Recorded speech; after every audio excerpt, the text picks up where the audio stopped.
I'm Javier Soto on the border in Douglas, Arizona. For 48 hours, our team of journalists spread across the southern section of Arizona, even going inside Mexico to show you the reality of what's happening at the border and the surrounding areas. Here's what our team of journalists uncovered. Today's immigration crisis is not new. Authorities at the border have been struggling for decades to fix staffing, funding, technology, and policy. But many believe Congress is more interested in using the issue for politics than solving the problem with a comprehensive immigration reform plan. The immigration system is broken. Nearly everyone agrees. From this immigration lawyer practicing in San Diego for 15 years. How dysfunctional is the system? It's dysfunctional to the point where people don't believe in the system anymore. So they'd rather come illegally than try to go through the legal way. To the President Emeritus of the National Association of Immigration Judges, 35 years on the bench. There is basically no viable legal way for people to come to the United States anymore. To even the Border Patrol agents who are on the front lines of this crumbling system. You're absolutely right. The system's backlogged. I mean, the immigration courts, you're looking at anywhere 3 to 4 years before you get an immigration hearing. Congress has failed to reform the outdated immigration laws for 25 years. In 2001, efforts by President George W. Bush to establish a guest worker program and a path to citizenship were derailed by the September 11th terror attacks. Attempts by Senators John McCain and Ted Kennedy in 2005 never made it to a vote. And in 2007, Senate Majority Leader Harry Reid floated a compromise bill that included a path to citizenship, work visas, and funding for border fences. It never got out of the Senate. The last serious attempt in 2015 was a bipartisan bill supported by Republicans John McCain, Lindsey Graham, Marco Rubio, and others. It would have added Border Patrol agents, allowed more skilled and unskilled foreign workers, and provided a pathway to citizenship for 11 million undocumented already living in the United States. It passed the Senate with both Republican and Democratic support, hoping it would prevent the border crisis we see today. But conservatives in the House voted it down. The public has been lied to. Misconception number one: immigrants are, quote, murderers, rapists, criminals.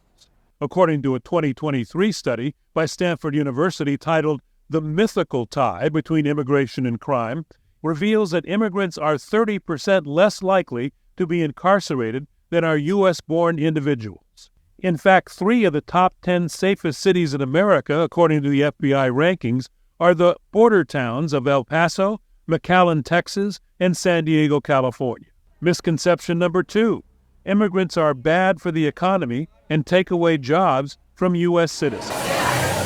According to the U.S. Department of Labor, immigrants have aided the pandemic recovery and have helped plug the gap in what otherwise would be an inflation-aggravating labor shortage.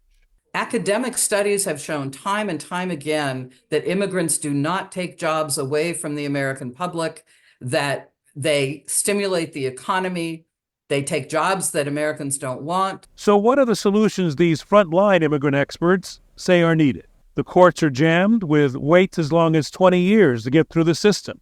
So clearly they agree more judges are needed. When I started 35 years ago, I think I had about 800 cases on my docket. By the time I retired about 2 years ago, it was over 4,000. And I know that now many judges have caseloads of 5,000 and above. And some asylum cases can be handled without ever going to court. Sapochnik, the veteran immigration attorney, says right now there are more than 3 million asylum cases waiting for trial. He says not all those cases need a judge. Maybe take away the asylum from the judges, give it to the asylum officers. Now you cut the asylum line by half. The most visible side of today's broken system is here, at bus stations, airports, and transit centers, where the Border Patrol releases thousands of migrants into U.S. cities because there's no other place to put them. It's a process called catch and release. We stop, catch, and release and finish up the open gaps. But until that message gets through, if it ever does, the holding facilities remain full. Where are you going to put all those folks? Because you're not releasing them anymore. Well, that's a good question because I mean we don't have the detention facilities there, right? And we have contracts with the detention facilities that we have now. But they're full. They're full, right? And that's beyond my pay grade. Immigration Court Judge Dana Lee Marks believes comprehensive reform is the only solution. Provide legal ways to immigrate here, streamline the system, offer a pathway to citizenship, allow asylum seekers the dignity of a timely court appearance, and end the demonization of those coming to America to escape the wars, persecutions, and dictators of their home countries. There is no legal way, and the public has been horribly misled by the publicity and the political opportunism of using immigration as a political bargaining chip. Restrictionists have closed the legal doors as well as treated people who don't have legal status much more harshly. Those in the front lines believe there are solutions to fix the admitted broken system, but Congress has only complained and for decades taken little action. The latest failure was just this year, when a bipartisan comprehensive immigration plan that would have increased border security, tightened asylum laws, ended catch and release, and created a path to citizenship for some immigrants already here, was voted down by Republicans at the last minute after Donald Trump objected. Jim Avila, Scripps News, San Diego. I've been to the border several times, but I have to tell you, each time I go back, it's even more eye-opening than it was the time before. So I thought it was important to take you along with us to show you what really happens to migrants on a journey that is often long, dangerous, and full of the unknown. Under the cover of darkness, 3 migrants cross over from Mexico here at the border wall just outside of Yuma. But Border Patrol agents are waiting nearby and quickly take them into custody. Just a short drive away, about 20 migrants are camping out, waiting for Border Patrol to arrive so they can begin their requests for asylum. ¿Tienes frío? Sí, mucho frío. Here is where we meet Maritza and her daughter Renata, who have built a small fire to keep warm on this chilly desert night. Maritza tells me they're fleeing gang violence in Chile. ¿Tienes miedo de que ellos te van a matar o matar a tu hija? Sí, sí, porque tú no juegas con ellos. Maritza says she was worried the gangs would kill her and her daughter. Sadly, the journey itself would be full of its own risks. Es difícil, ¿sabes? Migrar no es fácil. She tells me immigrating isn't easy. Along the way, Maritza says people posing as police in Mexico stole all of her money.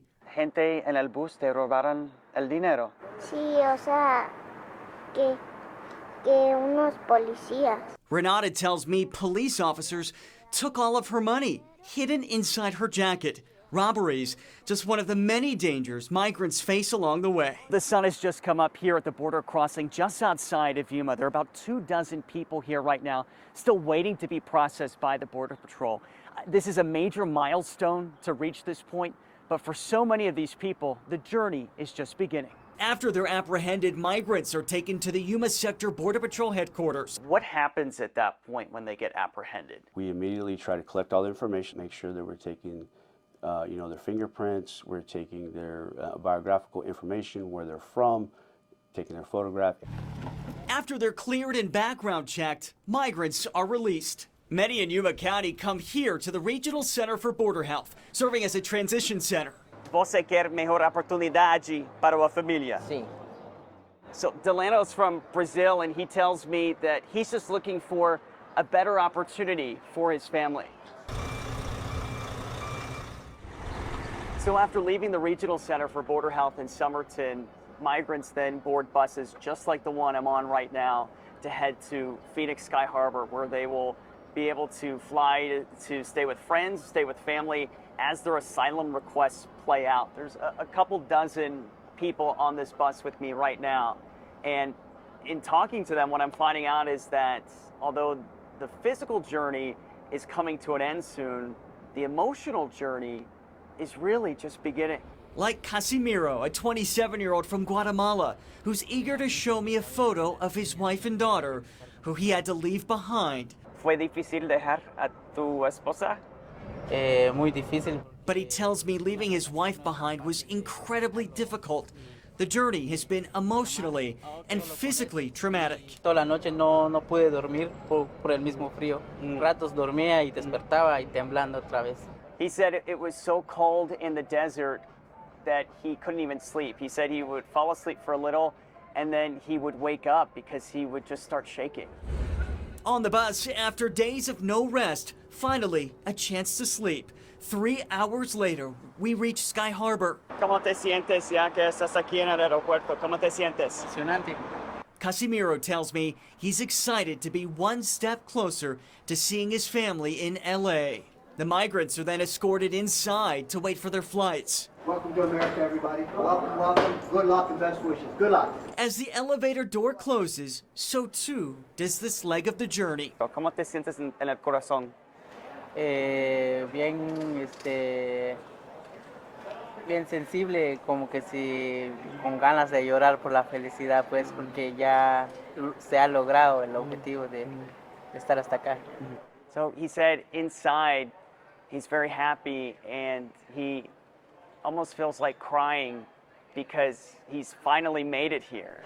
Gracias a ustedes. While many of the migrants I spoke to are trying to escape violence or gang activity, or maybe just looking for better financial opportunities like Casimiro, their backgrounds are all different. But despite those differences, they all tell me they essentially want the same thing, and that's their shot at the American dream.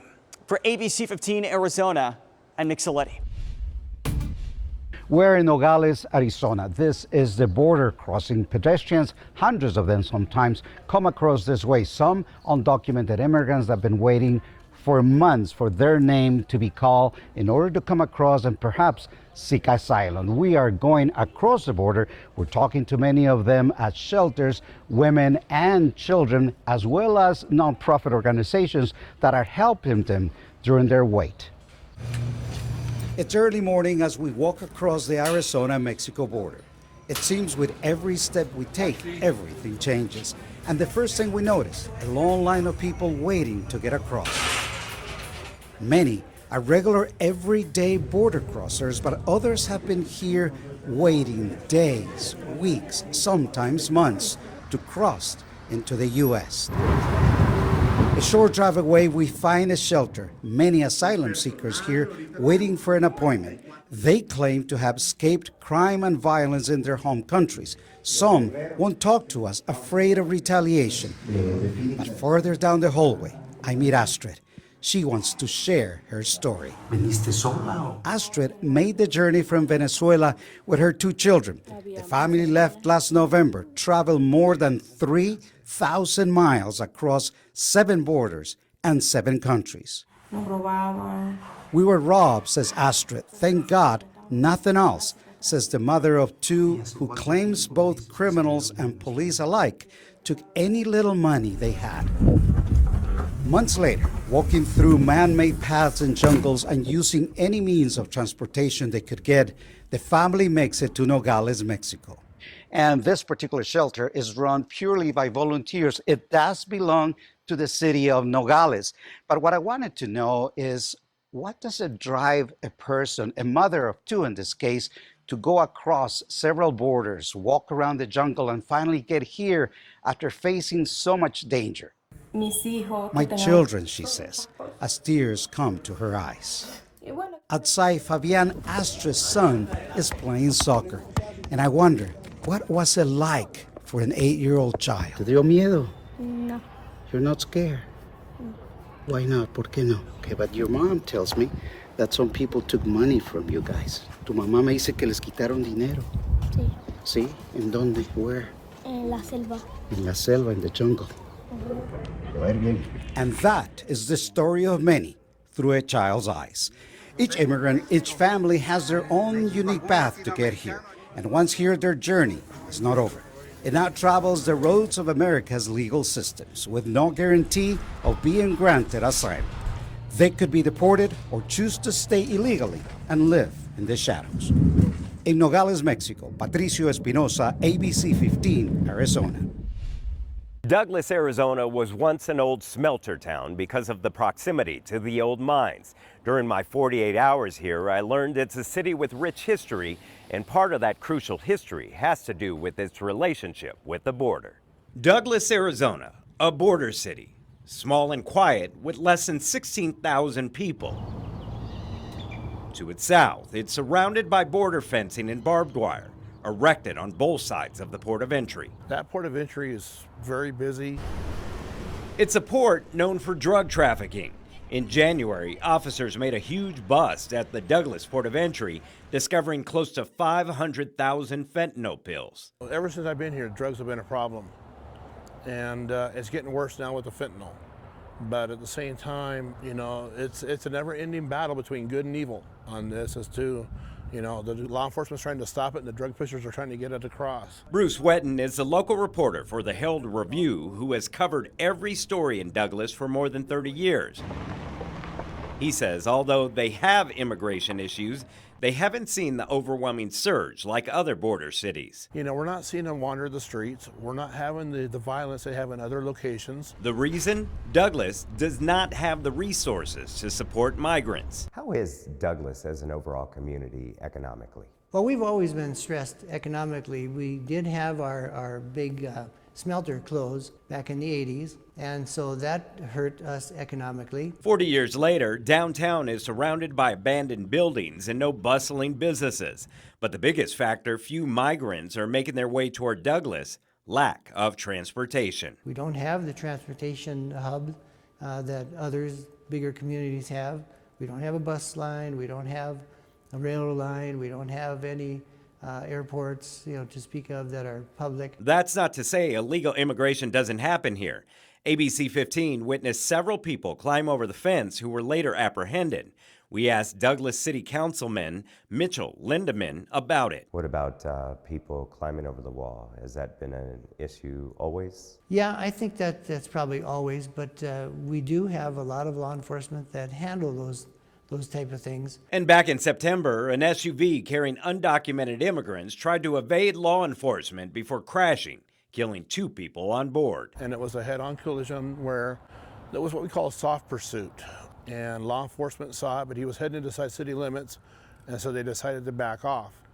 The driver did not know that, so he decided to continue on at a high rate of speed, plowed through an intersection and took out another vehicle. However, the scenes of migrants flooding the area have not happened in the southern Arizona city, but they worry that could change with no new federal funding and Homeland Security facing a budget shortfall. There's a funding issue coming up. Yes. How does that factor and weigh heavy on your council? Well, it really weighs heavy on us because we have very limited resources as a small community. If the funding dries up, we don't know what will happen. It's all a big question. For now, it's just day-to-day life in Douglas while trying to rebuild the bad reputation given to this border town. But it seems like that what makes the news is a negative, unfortunately, and Douglas is not getting its fair share. And right now, you know, we're trying to get this community revamped. We're trying to get it resalvaged, the reputation. I guess it's been tarnished somewhat. In Douglas, Arizona, Javier Soto, ABC15 Arizona. Here in Nogales, they understand something often lost in all the discussion of people crossing the border. That's the positive value of being next to Mexico, with all the cargo that comes across. Here in Nogales alone, about 400,000 trucks per year bring in millions of dollars worth of products you use and food that you eat. At Chamberlain Distributing, workers waste no time moving fresh food off trucks coming from Mexico or onto other trucks that can move it all over the United States. On this day at the border, it's corn, but on other days it could be fresh tomatoes, squash, grapes. It's really a menu too long to list. We're very, very fortunate to be on the border here. Jaime Chamberlain says cross-border produce has been a booming business for 100 years, and his family's been in it for more than 50. Over $30 billion worth of cross-border business is done here in Nogales between manufactured goods and fruits and vegetables. Over $11 million a day is spent in the state of Arizona through Mexican nationals crossing our ports of entry every single day.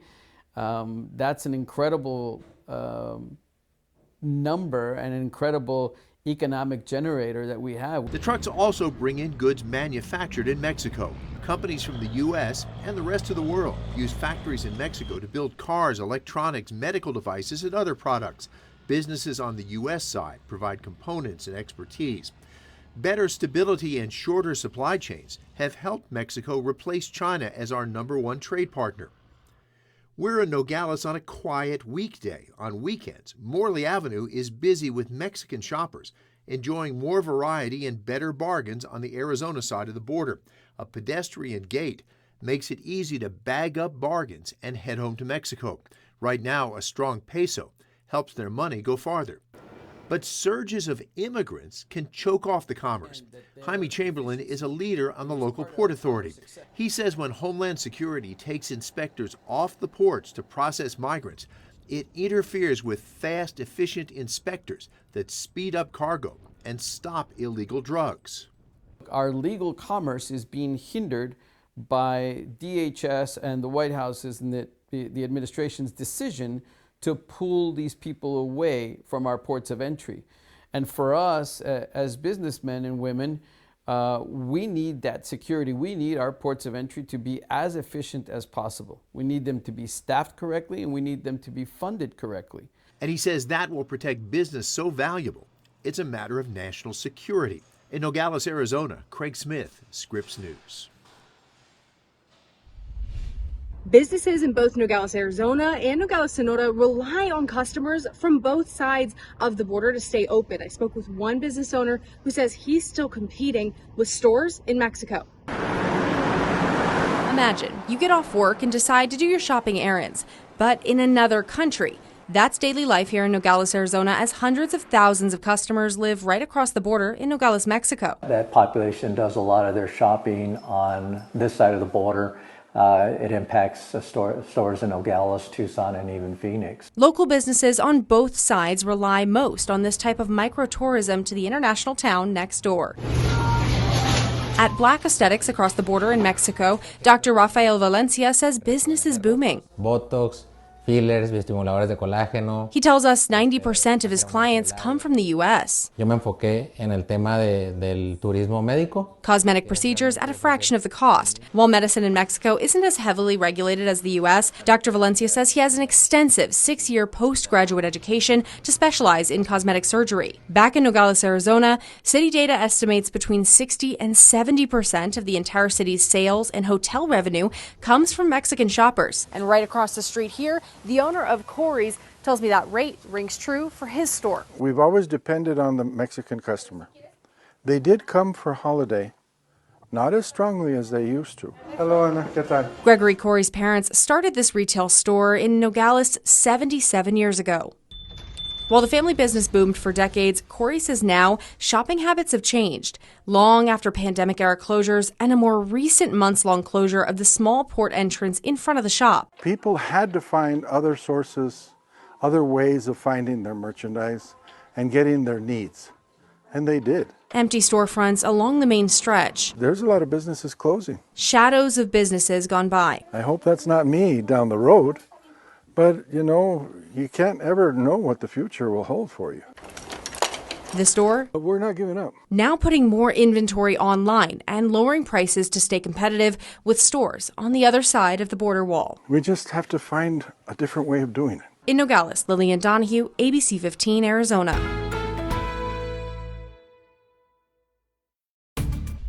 The Cochise County Sheriff allowing us to go out with one of his deputies for 4 hours, and we watched firsthand what they're dealing with every day. Sent you guys out here. In Cochise County, One of the areas that's pretty hot in the county for human smuggling. there are 2 key highway corridors that the Sheriff's Office focuses on for human smuggling and drug trafficking. There's so many parts in the county that are being used to conducting human smuggling that, you know, we're sort of hitting all the different areas in the county. Deputy Brian Lomaley taking us along. But we watched as the weather would be a factor as the sun went down. Pretty dark. You don't really have any lighting out here. Nightfall creates challenges. This deputy has to look for suspicious driving behaviors in the darkness, stolen cars, and cloned license plates. We'll sit on the side of the highway and hit our brights so we can see into the cars passing by. The sheriff here says the majority of the people coming into Cochise County to commit criminal activity are not illegally in the country, but are U.S. citizens. Human smuggling is something our team has seen in that area of Cochise County, as migrants were found hiding in this vehicle. They try to conceal themselves different ways. Doesn't matter what kind of vehicle it is. If they can fit you in there, they'll put you in it. As the rain was pouring down, a call came out for migrants lost in the desert. Weather probably had something to do with it. Their ride didn't show up. We watched as the migrants were handed over to Border Patrol. They told us they've been walking for 3.5 days.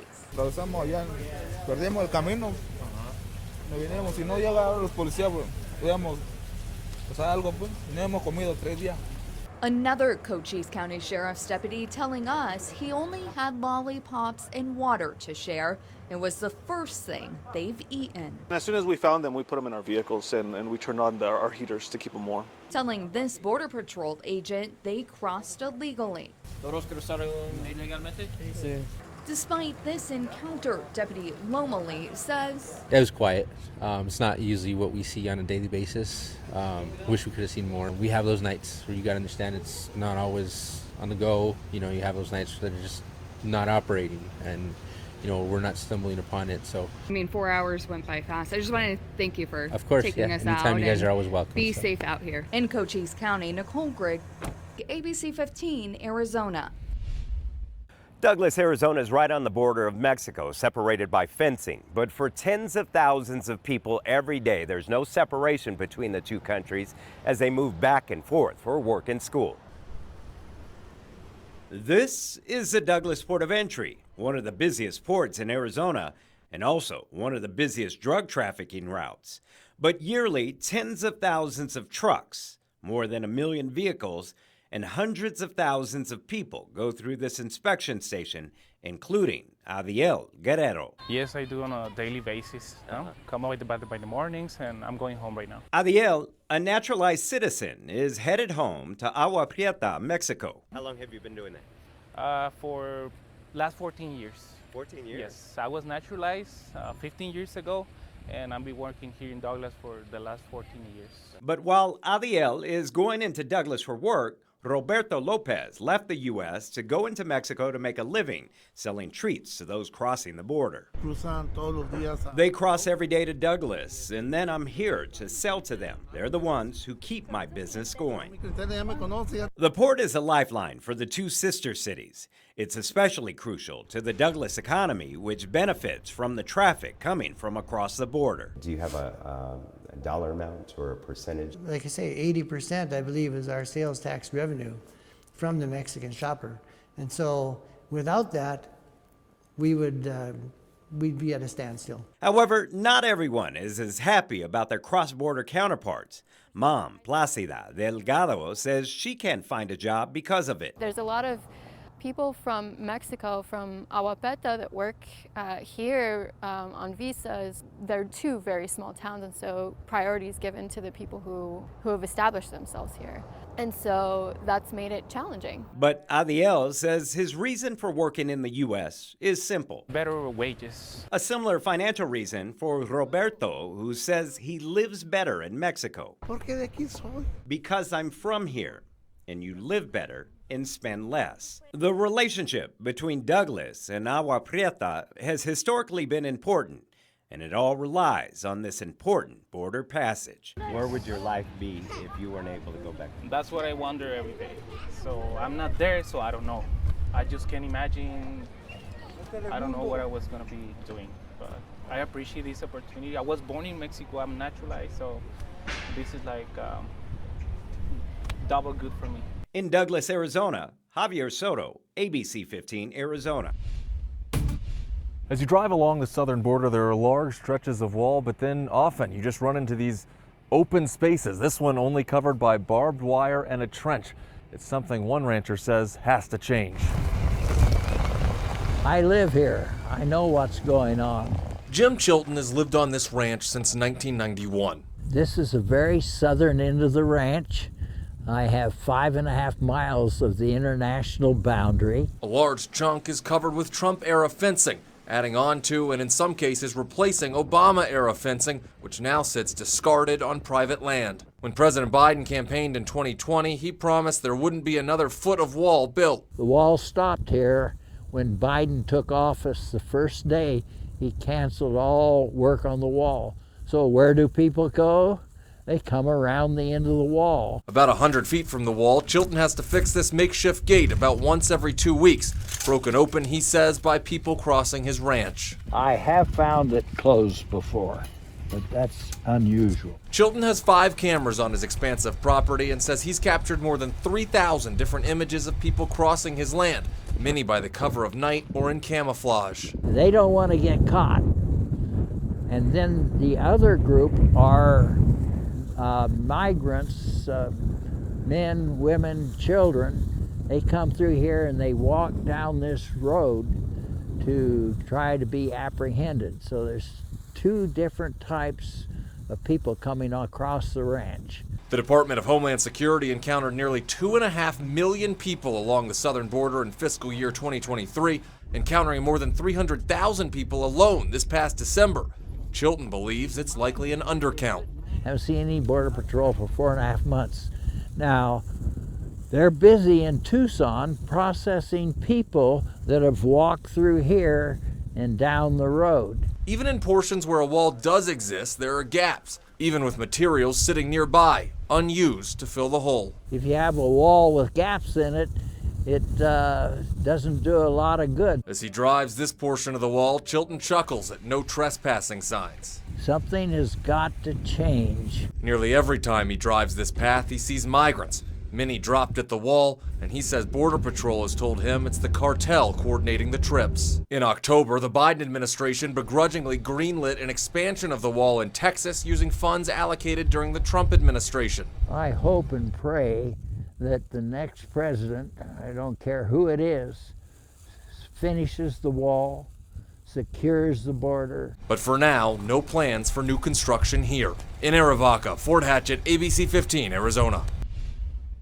Thousands of people come across the San Luis port of entry daily, many of them students who attend Arizona Western College. Although they are determined, there are many obstacles standing in their way. Many people here at the border do it every single day. Diana Sanchez learned at just 9 years old that crossing the border is a way of life. A 15-minute walk can turn into a 30-minute walk because you're getting exhausted. She was born in the U.S. but lives in Mexico, walking to school through the San Luis port of entry since the 4th grade. But she's noticed many things change in recent months, including what she says are stricter screenings. You never know if you're going to get a secondary revision, or maybe they're using the canines. So that takes a lot of time. She says cartel violence also seems to be increasing on the Mexico side. I miss that years before we didn't have that, and now we do. There's shootings all the time. Now she has a car trying to block out the noise as she drives back and forth across the border, working to obtain a higher education.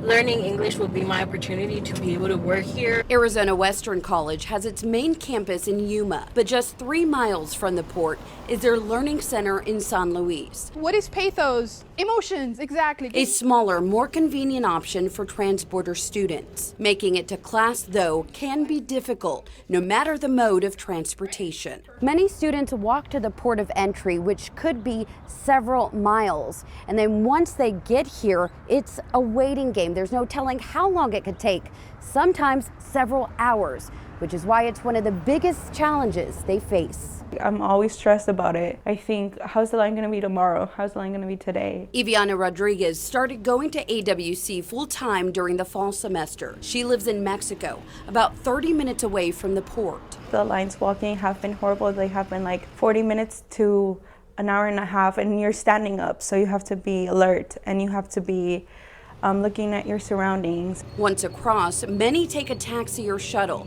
to school and back, but those can be unreliable. I would get so scared and intimidated by the driver, and they sometimes would ask me weird questions like, why would you take this class, or do you live alone? Just recently, Evie's grandfather offered up his car, which she will be using on 2 of her 3 school days. Although she feels safer driving, there is a lot more planning involved. I just wake up, brush my teeth, and change and leave. So that's like 5 a.m. And then if the line is long, I'll do minimum 2 hours. Depending on the day, she may not return home for nearly 12 hours. Then it's time to eat dinner, sleep, and repeat. A common theme for students. That is tough.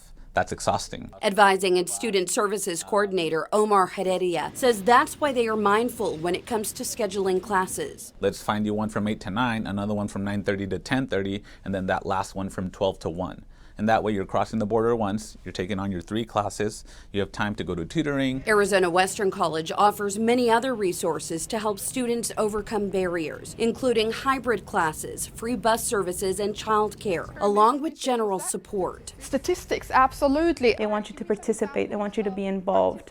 And I really like that because I wouldn't go for it if they didn't push me to it. Evie is the first in her family to go to college and has dreams of becoming a physical therapist. Deanna is still trying to figure out her career path, but she is working part-time as a substitute teacher on top of her academics. There's a lot of complications that come my way, but I'm still here. I'm at college, and I have what I would say it's a very good job.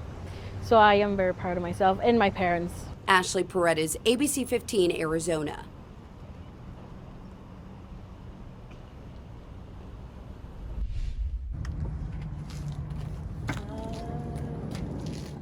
In Douglas, Arizona. Diego Reyes Carrillo. The street that leads you to Mexico. Germán Peralta Hernandez. Presente. Is the same path used to remember migrants who died trying to cross the border into the U.S. Presente. It all starts with a cart full of crosses and a bench to gather around. So welcome to the Healing Our Borders Vigil. This vigil started in December of the year 2000. For more than 20 years, members of Frontera de Cristo, a religious organization, have led this memorial. The city let them put this bench here in memory of people who've died crossing the desert. In the vigil, we use crosses for all the people we know of who have died in Cochise County, Arizona. The latest data from the U.S. Customs and Border Protection is from 2021, when there were 568 deaths along the southwest border. How many crosses were put down on the street today? Well, we have a total of 345, and we put down approximately a third of those. And so it would be like 130. 130 Yeah. every Tuesday at 5:15 p.m. Yeah, and I rotate the boxes every week, so we use all the crosses at some point. Magaña Otero! There's a lot of meaning in those boxes. Yes, there is. For you, I was hearing you when we were walking down the street, Yeah. very passionate. Why do you do it every week? I think it's important to remember these people. And I remember when I first came here, someone told me they would be glad when we didn't have to do this anymore. And I told them, well, I hope we never quit. I hope we never forget these people, that we keep doing it even after the political crap is already dealt with.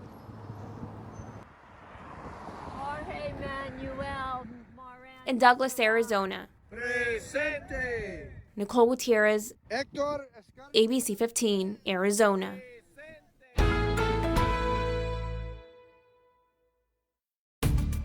We're in the mountains in Ocotillo, California, about 2 miles away from the U.S. Mexico border. It's a popular path that migrants take into the United States every year. I can tell you it's rugged, it's dangerous, and migrants lose their lives here. One group of humanitarians is taking matters into their own hands, leaving supplies like water behind so migrants have a chance at survival. The sun shines over the desert trail that leads migrants into the United States from Mexico. While migrants trudge across the desert, a group of volunteers gears up to take on the rugged terrain themselves. In our backpacks, we got a first aid kit. We'll have plenty of drinking water for ourselves, emergency supplies in case we come across anybody out there. And then we carry the supplies of food, water, protective clothing that we leave at drop sites out there. James Cordero is in charge of Border Kindness Water Drops. Border Kindness is a nonprofit that provides services for asylum seekers, migrants, and refugees. The group supplies water drop locations multiple times per month in some of the most dangerous parts of our southern border. Does anybody need any electrolytes to drink? Each drop starts with a safety briefing. Make our way through the wash. We'll start going up some rocks. Then volunteers hike up the unpaved trail that many migrants have used to cross into the U.S. for decades. From October to January, there have been more than 7,100 encounters along this section of the border. On the way up the trail, volunteers find empty crates that were once full of their supplies, a sign that their drops could be helping. Here's one of the crates that was right up around the corner. Due to the heavy rains and the flooding that had come through here in the last few months, it's been swept down. And they pick up any proof left behind by the people crossing through the area. Found a bandana, water bottle, the brand Bonifant from Mexico. Volunteers organize crates and date the packaged food that's paid with donations. A regular water drop will probably cost somewhere around $250 to $300. Some drops that we do in the wintertime can cost up to $1,000. All this work is to stop preventable deaths at the border. The most recent government data from 2021 shows more than 560 migrants died along the southwest border. Most deaths were weather-related. 216 were from heat-related illnesses. Supplies can mean a difference between life and death. Cordero knows very well the dangers of the California desert heat, after helping volunteers who fell victim to 100-plus degree weather a few years ago. Volunteers were falling out, having heat exhaustion, starting to get into heat stroke, and so my friend and I, we helped with some first aid. At the end of the day, we're reflecting on the long drive home, and we're only out for an hour and a half. There's people for days on end. Some volunteers leave more than food. Tu vida vale. Your life matters. It's hope, but the work is controversial. A lot of people question if what you're doing is legal. Prove me that's not.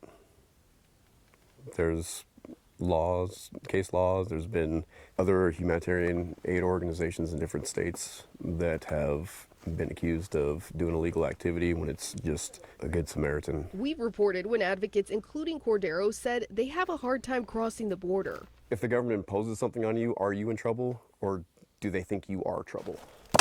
I've been on government watch list on the U.S. and Mexico side. Despite it all, his work continues.